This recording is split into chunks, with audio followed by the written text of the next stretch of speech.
पौष मास शुभ काल है, पुण्य करे जो संग, कथा श्रवण से मिटे सब, मन के हो संशय भंग। ओम आदित्याय नमः। हरे कृष्णा। इससे पहले की कथा सुनने के लिए आप सबका बहुत बहुत धन्यवाद। पौष मास के 11वें दिन की ये पवित्र कथा जीवन को धर्ममय और कर्तव्यशील बनाने का संदेश देती है। ये मास सूर्य देव की उपासना, तप और ज्ञान का प्रतीक है। कथा सुनने और मनन करने से हमारे हृदय में शुद्धता आती है और ईश्वर की कृपा का अनुभव होता है। तो आइए पूर्ण श्रद्धा और विश्वास के साथ आज की इस कथा का आरंभ करें। देवर्षि नारद ने पूछा, हे भगवान, अब मेरी ये सुनने की इच्छा है कि भगवान शंकर ने दया परवश होकर परशुराम जी को कौन सा मंत्र और कौन सा स्तोत्र कवच दिया था। उस मंत्र के आराध्य देवता कौन है, कवच धारण करने का क्या फल है और स्तोत्र पाठ से किस फल की प्राप्ति होती है। तब नारायण जी बोले, नारद, उस मंत्र के आराध्य देव गोलोकनाथ, गोप गोपीश्वर, सर्वसमर्थ परिपूर्णतम स्वयं भगवान श्री कृष्ण हैं। शंकर जी ने रत्न पर्वत के निकट स्वयं प्रभा नदी के तट पर पारिजात वन के मध्य स्थित आश्रम में लोकों के देवता माधव के समक्ष परशुराम जी को त्रैलोक्य विजय नामक परम अद्भुत कवच, विभूति योग से संभूत महान पुण्यमय स्तवराज नाम वाला स्तोत्र और संपूर्ण कामनाओं का फल प्रदान करने वाला मंत्र कल्पतरु नामक मंत्र प्रदान किया था। महादेव जी ने कहा, हे भृगुवंशी महाभाग वत्स, तुम प्रेम के कारण मुझे पुत्र से भी अधिक प्रिय हो, इसलिए आओ और कवच ग्रहण करो। राम, जो ब्रह्मांड में परम अद्भुत तथा विजयप्रद है, श्री कृष्ण के उस त्रैलोक्य विजय नामक कवच का वर्णन करता हूँ, सुनो। पूर्व काल में श्री कृष्ण ने गोलोक में स्थित वृंदावन नामक वन में श्री राधिका आश्रम में रास मंडल के मध्य एक कवच मुझे दिया था। ये अत्यंत गोपनीय तत्व संपूर्ण मंत्र समुदाय का विग्रह स्वरूप, पुण्य से भी बढ़कर पुण्यतर, परमोत्कृष्ट है। इसे स्नेहवश मैं तुम्हें बता रहा हूँ, जिसे पढ़कर और धारण करके मूल प्रकृति भगवती आद्यशक्ति ने शुंभ निशुंभ महिषासुर और रक्तबीज का वध किया था, जिसे धारण करके मैं लोकों का संहारक और संपूर्ण तत्वों का जानकार हुआ हूँ, और पूर्व काल में जो दुरंत और अवध्य थे उन त्रिपुरों को खेल ही खेल में दग्ध कर सका हूँ, जिसे पढ़कर और धारण करके ब्रह्मा जी ने इस उत्तम सृष्टि की रचना की है, जिसे धारण करके भगवान शेष सारे विश्व को धारण करते हैं, जिसे धारण करके कूर्मराज शेष को लीला पूर्वक धारण किए रहते हैं, जिसे धारण करके वरुण सिद्ध और कुबेर धन के स्वामी हुए हैं, जिसे पढ़कर और धारण करके स्वयं इंद्र देवताओं के राजा बने हैं, जिसे पढ़कर और धारण करके महर्षि अगस्त्य सातों समुद्र को पी गए और उसके तेज से वातापी नामक दैत्य को बचा गए, जिसे पढ़कर और धारण करके पृथ्वी देवी सबको धारण करने में समर्थ हुई हैं, जिसे पढ़कर और धारण करके गंगा जी स्वयं पवित्र होकर भुवनों को पावन करने वाली बनी हैं, जिसे पढ़कर और धारण करके सावित्री ने वेदों को जन्म दिया है। हे भृगुनंदन, जिसे पढ़कर और धारण कर वेद धर्म के वक्ता हुए हैं, जो महात्मा साधु और श्री कृष्ण भक्त हो उसी को ये कवच देना चाहिए, क्योंकि छठ और दूसरे के शिष्य को देने से दाता मृत्यु को प्राप्त हो जाता है। इस त्रैलोक्य विजय कवच के प्रजापति ऋषि हैं, गायत्री छंद है, स्वयं रासेश्वर देवता हैं और त्रैलोक्य की विजय प्राप्ति में इसका विनियोग कहा गया है। ये परात्पर कवच तीनों लोकों में दुर्लभ है। ओम श्री कृष्णाय नमः सदा मेरे सिर की रक्षा करे। कृष्णाय स्वाहा, ये पंचाक्षर सदा कपाल को सुरक्षित रखे। कृष्ण नेत्रों की तथा कृष्णाय स्वाहा पुतलियों की रक्षा करे। हरे नमः, सदा मेरी भ्रकुटियों को बचाए। ओम गोविंदाय स्वाहा, मेरी नासिका की सदा रक्षा करे। गोपालाय नमः, मेरे गंड स्थलों की सदा सब ओर से रक्षा करे। ओम गोपांग नेशाय नमः, सदा मेरे कानों की रक्षा करे। ओम कृष्णाय नमः, निरंतर मेरे दोनों ओठों की रक्षा करे। ओम गोविंदाय स्वाहा, सदा मेरी दंत पंक्ति की रक्षा करे। ओम कृष्णाय नमः, दांतों के छिद्रों की तथा क्लिंग दांतों के ऊर्ध्व भाग की रक्षा करे। ओम श्री कृष्णाय स्वाहा, सदा मेरी जिह्वा की रक्षा करे। रासेश्वराय स्वाहा, सदा मेरे तालु की रक्षा करे। राधिकेशाय स्वाहा, सदा मेरे कंठ की रक्षा करे। गोपांग नेशाय नमः सदा मेरे वक्ष स्थल की रक्षा करे। ओम गोपेशाय स्वाहा सदा मेरे कंधों की रक्षा करे। नमः किशोर वेशाय स्वाहा सदा पृष्ठ भाग की रक्षा करे। मुकुंदाय नमः सदा मेरे उदर की तथा ओम ह्रीं क्लीं कृष्णाय स्वाहा सदा मेरे हाथ पैरों की रक्षा करे। ओम विष्णवे नमः सदा मेरी दोनों भुजाओं की रक्षा करे। ओम ह्रीं भगवते स्वाहा सदा मेरे नखों की रक्षा करे। ओम नमो नारायणाय सदा नख छिद्रों की रक्षा करे। ओम ह्रीं ह्रीं पद्मनाभाय नमः सदा मेरी नाभि की रक्षा करे।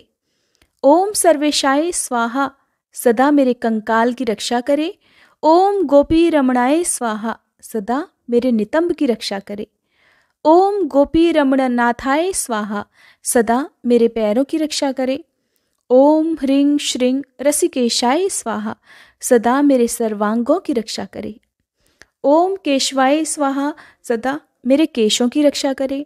नमः कृष्णाय स्वाहा सदा मेरे ब्रह्मरंध्र की रक्षा करे। ओम माधवाय स्वाहा सदा मेरे रोमों की रक्षा करे।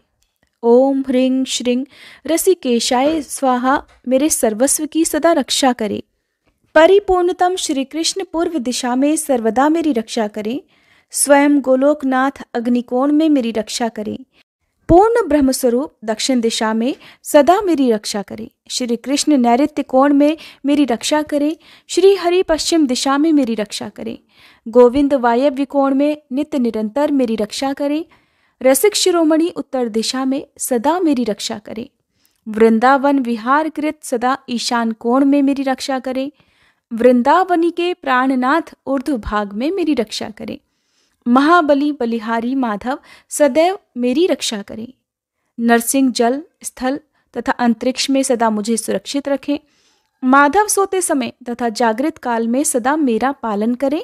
और जो सबके अंतरात्मा निर्लेप और सर्वव्यापक हैं वे भगवान सब ओर से मेरी रक्षा करें। वत्स, इस प्रकार मैंने त्रैलोक्य विजय नामक कवच जो परम अनोखा तथा समस्त मंत्र समुदाय का मूर्तिमान स्वरूप है तुम्हें बतला दिया। मैंने इसे श्री कृष्ण के मुख से श्रवण किया था। इसे जिस किसी को नहीं बतलाना चाहिए। जो विधि पूर्वक अपने गुरु का पूजन करके इस कवच को गले में अथवा दाहिनी भुजा पर धारण करता है वह भी विष्णु तुल्य हो जाता है, इसमें संशय नहीं है। वह भक्त जहाँ रहता है वहाँ लक्ष्मी जी और सरस्वती जी निवास करती हैं। अगर उसे कवच सिद्ध हो जाता है तो वह जीवन मुक्त हो जाता है और उसे करोड़ों वर्षों की पूजा का फल भी प्राप्त हो जाता है। हजारों राजसूय, सैकड़ों वाजपेयी, 10,000 अश्वमेध, संपूर्ण महादान तथा पृथ्वी की परिक्रमा, ये सभी इस त्रैलोक्य विजय की 16वीं कला की भी समानता नहीं कर सकते। व्रत, उपवास का नियम, अध्ययन, तपस्या और समस्त तीर्थों में स्नान, ये सभी इसकी एक कला को भी नहीं पा सकते। अगर मनुष्य इस कवच को सिद्ध कर ले तो निश्चय ही उसे सिद्धि, अमरता और श्रीहरि की दास्ता आदि सब कुछ मिल जाता है। जो इसका 10 लाख जप करता है उसे ये कवच सिद्ध हो जाता है और जो सिद्ध कवच होता है वह निश्चय ही सर्वज्ञ हो जाता है। परंतु जो इस कवच को जाने बिना ही श्री कृष्ण का भजन करता है उसकी बुद्धि अत्यंत मंद है। उसे करोड़ों कल्पों तक जप करने पर भी मंत्र सिद्धिदायक नहीं होता। वत्स, इस कवच को धारण करके तुम आनंद पूर्वक निशंक होकर अनायास ही 21 बार पृथ्वी को क्षत्रियों से शून्य कर डालो। पुत्र, प्राण संकट के समय राज्य दिया जा सकता है, सिर कटाया जा सकता है और प्राणों का परित्याग भी किया जा सकता है, परंतु ऐसे कवच का दान नहीं करना चाहिए। श्री नारायण मुनि कहते हैं, नारद, तदंतर भृगुवंशी परशुराम हर्षपूर्वक शिवजी, देवी पार्वती तथा भद्रकाली को प्रणाम करके पुष्कर तीर्थ में गए और वहां मंत्र सिद्ध करने लगे। उन्होंने 1 महीने तक अन्न जल का परित्याग कर दिया और भक्ति पूर्वक श्री कृष्ण के चरण कमल का ध्यान करते हुए वायु को अवरुद्ध कर दिया। फिर आंखें खोलकर देखा तो उनको आकाश एक अद्भुत तेज से व्याप्त दिखाई पड़ा। उस तेज से 10 दिशाएं उद्दीप्त हो रही थी और सूर्य का तेज प्रतिहत हो गया था। उस तेजोमंडल के मध्य उन्हें एक रत्न निर्मित विमान दिख पड़ा जिस पर एक अत्यंत सुंदर श्रेष्ठ पुरुष दिखाई दे रहे थे। वे भक्तों पर अनुग्रह करने वाले थे और उनका मुख मंद मुस्कान से खिल रहा था। परशुराम जी ने उन ईश्वर को दंड की भांति लेटकर सिर से प्रणाम किया और वर मांगा कि भगवान, मैं 21 बार पृथ्वी को भूपालों से रहित कर दूं। आपके चरण कमलों में मेरी अन्न पायनी सुदृढ़ भक्ति हो और मैं निरंतर आपके पदार बिंदों का दास बना रहूं। यह वर मुझे प्रदान कीजिए। तब श्री कृष्ण ने उन्हें वह वर दिया और वहीं अंतर्ध्यान हो गए। फिर परशुराम उन परात्पर को नमस्कार करके अपने आश्रम को वापस लौट आए। उस समय उनका दाहिना अंग फड़कने लगा, जो शुभ मंगलों का सूचक था।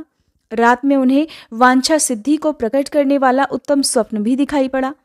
इससे उनका मन रात दिन प्रसन्न और संतुष्ट रहने लगा। वे स्वजनों से सारा वृतांत पूर्णतया बतलाकर आनंद पूर्वक आश्रम में रहने लगे। फिर महाबली परशुराम जी ने अपने शिष्यों को, पिता के शिष्यों को, भाइयों को तथा बंधु बांधवों को बुला बुलाकर उनके साथ तरह तरह की सलाह की और उनसे अपना पूर्वापर का वृतांत कहकर शुभ मुहूर्त में उन्हीं के साथ विजय यात्रा के लिए तत्पर हुए। उस समय परशुराम जी को मंगल शकुन दिखाई पड़ने लगे और जय की सूचना देने वाले शब्द सुनाई दिए। तब उन्होंने मन ही मन सबका विचार करके निश्चय कर लिया कि मेरी विजय होगी और शत्रुओं का संहार होगा।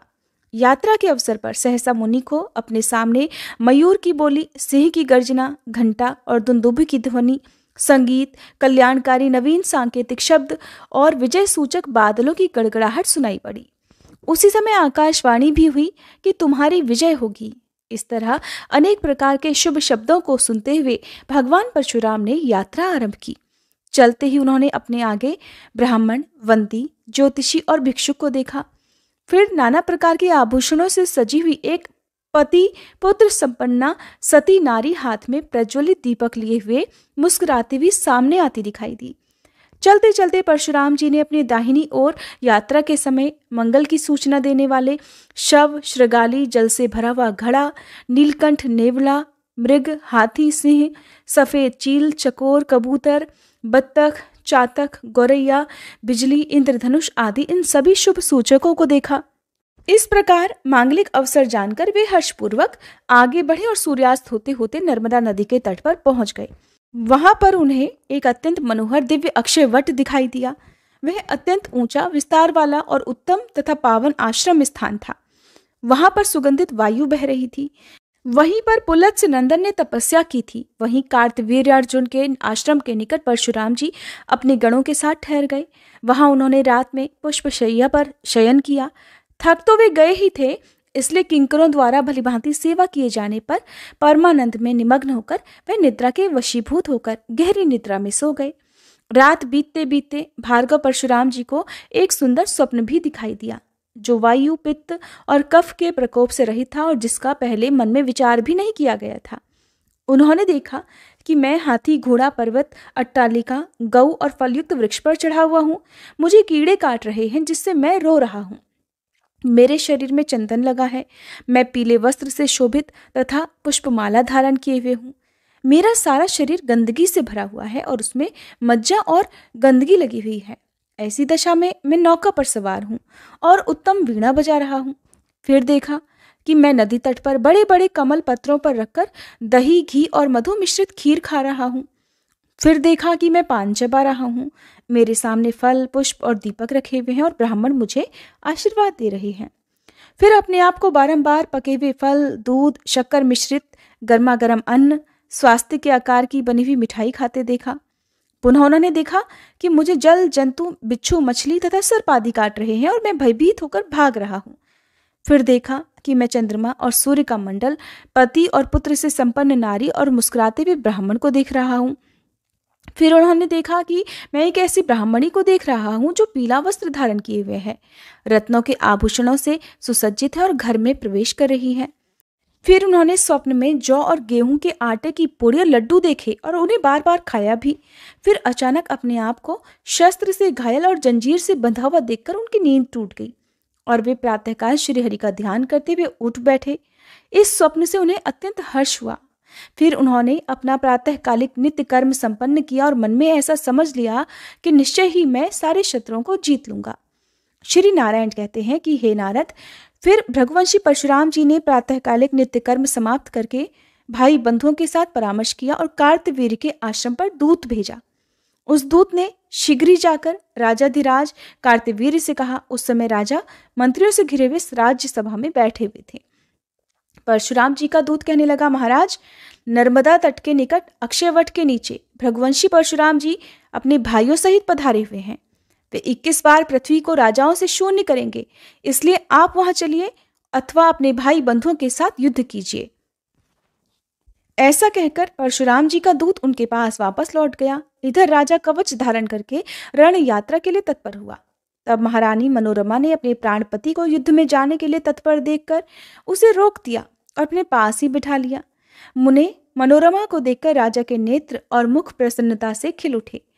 फिर तो उसने सभा के बीच अपनी रानी से अपने मन की बात कही कि प्रिय, जमदग्नि के महान पराक्रमी पुत्र परशुराम भाइयों के साथ नर्मदा नदी के किनारे पर ठहरे हुए हैं और वे मुझे युद्ध के लिए ललकार रहे हैं। उन्हें शंकर जी से शस्त्र और श्रीहरि का मंत्र तथा कवच प्राप्त हो गया है, इसलिए वे 21 बार भूमि को भूपालों से हीन कर देना चाहते हैं। इस समाचार से ही मेरे प्राण कांप उठे हैं। मन अत्यंत दुखी हो रहा है और मेरा बायां अंग निरंतर फड़क रहा है। प्रिय, मैंने एक स्वप्न भी देखा है। सुनो, मैंने देखा कि मैं तेल से सराबोर हूँ, लाल वस्त्र धारण किए हुए हूँ, शरीर पर लाल चंदन लगा है, लोहे के आभूषणों से सजा हुआ हूँ। फिर मैंने एक विधवा स्त्री को देखा जो लाल वस्त्र पहने थी, केश खुले थे, उसकी नाक कट गई थी और वह अट्टहास करती हुई नाच रही थी। महारानी, मैंने एक चिता देखी जिस पर बाण बिछे थे और वह अग्नि से रहित तथा भस्म से संयुक्त थी। फिर राख की वर्षा, रक्त की वर्षा और अंगारों की वर्षा होते हुए देखा। पृथ्वी पके हुए ताड़ के फलों से ढकी हुई और हड्डियों से संयुक्त थी। फिर खोपड़ियों की ढेरी दिख पड़ी जो कटे हुए बालों और नखों से युक्त थी। फिर रात के समय नमक का पहाड़, कौड़ियों की ढेरी तथा धूल और तेल की कंदरा भी दिखाई दी। अब बतलाओ, इसका क्या उपाय है? राजा की बात सुनकर मनोरमा का हृदय दुखी हो गया। वह रोती हुई राजाधिराज कार्तवीर्य से गदगद वाणी में बोली कि हे नाथ, आप रमण करने वालों में उत्तम, समस्त राजाओं में श्रेष्ठ और मुझे प्राणों से भी अधिक प्रिय हैं। हे प्राणेश्वर, मेरा शुभकारक वचन सुनिए। जमदग्नि नंदन महाबली भगवान परशुराम नारायण के अंश हैं। वे सृष्टि का संहार करने वाले जगदीश्वर शिव के शिष्य हैं, जिनकी ऐसी प्रतिज्ञा है कि मैं 21 बार पृथ्वी को भूपालों से शून्य कर दूंगा। उनके साथ आप युद्ध न छेड़िए। पापी रावण को जीतकर जो अपने आप को शूरवीर मानते हैं, वह आपका भ्रम है। उसे आपने नहीं जीता है, बल्कि वह अपने पाप से पराजित हुआ है। क्योंकि जो धर्म की रक्षा नहीं करता, उसका भूतल पर कौन रक्षक हो सकता है? वह मूर्ख स्वयं ही नष्ट हो जाता है और वह जीते हुए भी मृतक के समान है। राजन, मालूम होता है कि दत्तात्रेय जी ने जो ज्ञान दिया था वह सब आप भूल गए। अगर है तो फिर आपका मन ब्राह्मण की हत्या करने में कैसे प्रवृत्त हुआ? आप तो मनोविनोद के लिए शिकार खेलने गए हुए थे। वहां ब्राह्मण के आश्रम में ठहरकर अपने अपूर्व मिष्ठान्न का आपने भोजन किया, व्यर्थी ब्राह्मण को मार डाला। जो गुरु ब्राह्मण और देवताओं का अपमान करता है, उसके इष्ट देव उस पर रुष्ट हो जाते हैं और विपत्ति उसे आ घेरती है। इसलिए राजन, आप दत्तात्रेय जी के चरण कमलों का ध्यान कीजिए, क्योंकि गुरु भक्ति सबके संपूर्ण विघ्नों का विनाश करने वाली है। अब आप गुरुदेव की भलीभांति अर्चना करके उन भृगुनंदन की शरण ग्रहण कीजिए। परम बुद्धिमान राजा कार्तवीर्य ने मनोरमा की बात सुनकर उसे समझाया और पुनः रानी को उत्तर दिया कि कांते, तुमने जो कुछ कहा है वह सब मैंने सुन लिया। अब मैं जो कहता हूँ उसे सुनो। शोक पीड़ित लोगों के वचन सभाओं में प्रशंसनीय नहीं माने जाते। सुंदरी, कर्म भोग के योग्य काल आने पर सुख, दुख, भय, शोक, कलह और प्रेम ये सभी होते रहते हैं, क्योंकि काल राज्य देता है। काल मृत्यु और पुनर्जन्म का कारण होता है। काल संसार की सृष्टि करता है। काल भगवान जनार्दन का स्वरूप है, परंतु श्री कृष्ण उस काल के भी काल और विधाता के भी ब्रह्मा है। महाबली भगवान परशुराम नारायण के अंश हैं। अगर उन्होंने ऐसी प्रतिज्ञा कर ली है कि मैं 21 बार पृथ्वी को राजाओं से शून्य कर दूंगा, तो उनकी वह प्रतिज्ञा कभी विफल नहीं हो सकती। सुव्रते, साथ ही मैं ये निश्चित रूप से जानता हूं कि मैं उनका वध्य हूं। तब भला भविष्य की सारी बातें जानकर भी मैं उनकी शरण में कैसे जा सकता हूं? क्योंकि प्रतिष्ठित पुरुषों की अपकीर्ति मृत्यु से भी बढ़कर दुखदायिनी होती है। ऐसा कहकर राजा ने युद्ध भूमि में जाने के लिए उद्यत होकर बाजा बजवाया और मांगलिक कार्य संपन्न करवाए। वह असंख्य राजाओं को, 3 लाख राजाधिराजों को, महान बल पराक्रम से संपन्न 100 अक्षौहिणी सेनाओं को तथा असंख्यों घोड़े, हाथी, पैदल, सिपाही और रथों को साथ लेकर रण यात्रा के लिए तैयार हुआ। उसे कवच और बाण सहित अक्षय धनुष धारण करके यात्रा के लिए उत्सुक देख साध्वी मनोरमा स्तब्ध हो गई। इसके आगे का वृतांत आप अगले अध्याय में सुनेंगे। श्री रवि हरत हो घोरतम, अगणित किरण पसारी। वंदन करूं तब चरणन में, अर्घ देऊं जलधारी। सकल सृष्टि के स्वामी हो, सचराचर के नाथ। निस्दिन होत तुमसे ही, होवत संध्या प्रभात। जय भगवान सूरतमहारी, जय खगेश दिनकर शुभकारी। तुम हो सृष्टि के नेत्र स्वरूपा, त्रिगुणधारी त्रैवेद स्वरूपा। तुम ही करता पालक संहारक, भुवन चतुर्दश के संचालक। सुंदर बदन चतुर्भुजधारी, रश्मि रथी तुम गगन विहारी। चक्र शंख अरु श्वेत कमलधर, वर मुद्रा सोहत चोटे कर। शीश मुकुट कुंडल गलमाला, चारु तिलक तब भाल विशाला। सप्त अश्वरथ अति द्रुतगामी, अरुण साथी गति अविरामी। रक्त वरुण आभूषण धारक, अति प्रिय तोहे लाल पदारथ। सर्वात्मा कहे तुम्हें ऋग्वेदा, मित्र कहे तुमको सब वेदा। पंच देवों में पूजे जाते, मनोवांछित फल साधक पाते। द्वादश नाम जाप उद्धारक, रोग शोक अरु कष्ट निवारक। माँ कुंती तब ध्यान लगायो, दानवीर सूत कर्ण सो पायो। राजा युधिष्ठिर तब जस गायो, अक्षय पात्र वो वन में पायो। शस्त्र त्याग अर्जुन अकुरायो, बन आदित्य हृदय से पायो। विंध्याचल तब मार्ग में आयो, हाहाकार तिमिर से छायो। मुनि अगस्त गिरि गर्व मिटायो, निज तप बल से विंध्य नवायो। मुनि अगस्त तब महिमा गाई, सुमिर भये विजयी रघुराई। तोहे विरोक मधुर फल जाना, मुख में ली नहीं तोहे हनुमाना। तब नंदन शनिदेव कहावे, पवन के सूत शनि तीर मिटावे। यज्ञ व्रत स्तुति तुम्हारी कीन्ही, भेंट शुक्ल यजुर्वेद की दीन्ही। सूर्यमुखी खरितर तब रूपा, कृष्ण सुदर्शन भानु स्वरूपा। नमन तोहे ओंकार स्वरूपा, नमन आत्मा अरुकाल स्वरूपा। दिग दिगंत तब तेज प्रकाशे, उज्ज्वल रूप तुम्ही आकाशे। दश दिगपाल करत तब सुमिरन, अंजलि नित्य करत हैं अर्पण। त्रिविध ताप हरता तुम भगवन, ज्ञान ज्योति करता तुम भगवन। सफल बनावे तब आराधन, गायत्री जप सरल है साधन।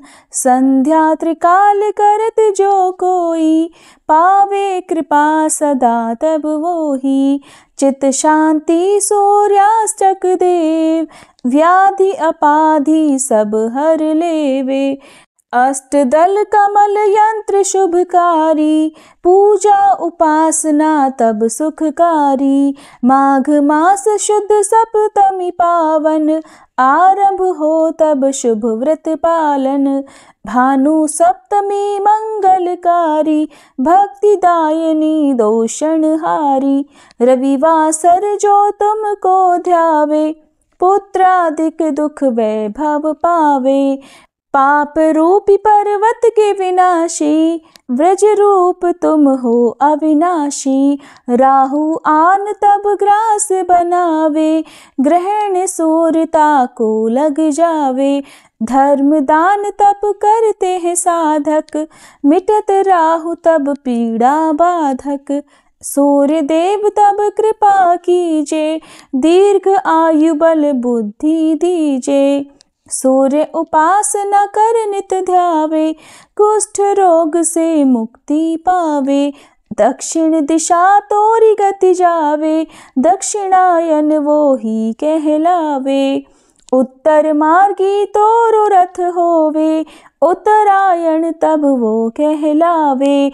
मन और वचन कर्म हो पावन, संयम करता भलित आराधन। भरत दास चिंतन करत घर दिन कर तब ध्यान, रखियो कृपा इस भक्त पे तुम्हारी सूर्य भगवान। ओम जय सूर्य भगवान, जय हो दिनकर भगवान। जगत के नेत्र स्वरूपा, तुम हो त्रिगुण स्वरूपा, धरत सब ही तब ध्यान। ओम जय सूर्य भगवान। सारथी अरुण है प्रभु, तुम श्वेत कमल धारी, तुम चार भुजाधारी। अश्व है सात तुम्हारे, कोटि किरण पसारे, तुम हो देव महान। ओम जय सूर्य भगवान। उषा काल में जब तुम उदयाचल आते, सब तब दर्शन पाते। फैलाते उजियारा, जागता तब जग सारा, करे सब तब गुणगान। ओम जय सूर्य भगवान। संध्या में भुवनेश्वर अस्ताचल जाते, गोधन तब घर आते। गोधूली बेला में हर घर हर आंगन में, हो तब महिमा गान। ओम जय सूर्य भगवान। देव दनुज नर नारी, ऋषि मुनिवर भजते, आदित्य हृदय जपते। स्तोत्र ये मंगलकारी, इसकी है रचना न्यारी, दे नव जीवन दान। ओम जय सूर्य भगवान। तुम हो त्रिकाल रचयिता, तुम जग के आधार, महिमा तब अपरंपार। प्राणों का सिंचन करके, भक्तों को अपने देते, बल बुद्धि और ज्ञान। ओम जय सूर्य भगवान। भूचर जलचर खेचर, सबके हो प्राण तुम्ही, सब जीवों के प्राण तुम्ही। वेद पुराण बखाने, धर्म सभी तुम्हें माने, तुम ही सर्वशक्तिमान। ओम जय सूर्य भगवान। पूजन करती दिशाएं, पूजे दश दिक्पाल, तुम भुवनों के प्रतिपाल। ऋतुएं तुम्हारी दासी, तुम शाश्वत अविनाशी, शुभकारी अंशुमान। ओम जय सूर्य भगवान। ओम जय सूर्य भगवान। जय हो दिनकर भगवान। जगत के नेत्र स्वरूपा, तुम हो त्रिगुण स्वरूपा, धरत सब ही तब ध्यान। ओम जय सूर्य भगवान। ओम जय सूर्य भगवान।